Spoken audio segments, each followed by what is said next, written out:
ସାମଲ ଥିଲା ଆଜ୍ଞା ଆଜ୍ଞା ତ ଭାଇ ଆଜି ଦୌଡ଼ି ଆଜି ହଁ ମୁଁ ଆଜି ତୁ ଡାକିଦେବି ହେଲେ ତାହାକୁ ଆପଣ ଏଇ ସାପକୁ ନେଇ ବାହାର ଛାଡ଼ି ଦେଇଥିଲେ କଣ ହେଲା ସାପକୁ ନେଇକି ବାହାରେ ଛାଡ଼ି ଦେଇ ଆସିବି ଆଜ୍ଞା ଆଜ୍ଞା ମୁଁ ବୋଧେ କିନ୍ତୁ ଜାଣିନି କହୁନନ୍ତି ଆଜ୍ଞା ମୋ ନାଁ ଶିବ ଶଙ୍କର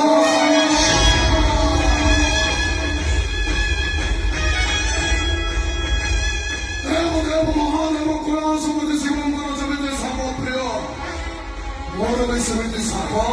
ମତେ ବିଷ ନା ମୁଁ ଡାକି ପାରିବିନି